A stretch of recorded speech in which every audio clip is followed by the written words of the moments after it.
So currently in our literature circle group, we've been learning about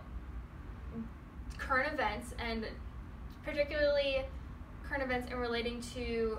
our political situation and different acts and policies that are trying to be passed in regards to immigration, and how they connect to different acts in the past that dealt with immigration and such. So just for a little background, filial-pietism is the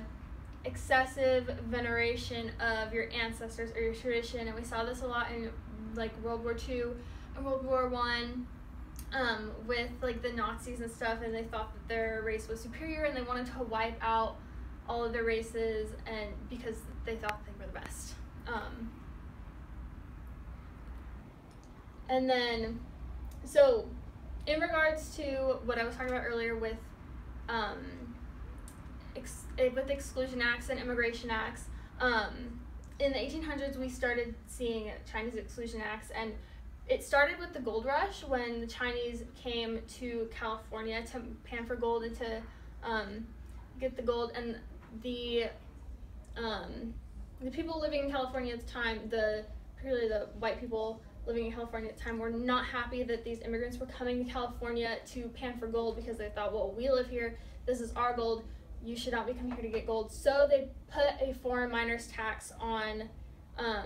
all foreign miners panning for gold, which was $20 a month, which seems like not a lot now, but back then $20 was quite a lot. And of course, this tax made it extremely difficult for many of the miners, just because it was so much money, and so they stopped mining altogether. We could see a continuation of this hatred towards the Chinese getting into more of the later 1800s, and they started passing laws that discriminated against the Chinese, such as they couldn't own property, and they couldn't go to public schools or bear arms, and they couldn't marry somebody who was white, and they were also denied access to some of the city and some employment opportunities.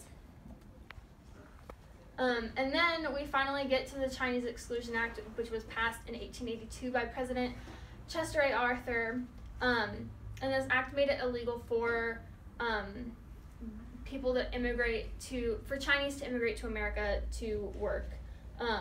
And this was an extension of a treaty that was in 1880, which suspended Chinese immigration, and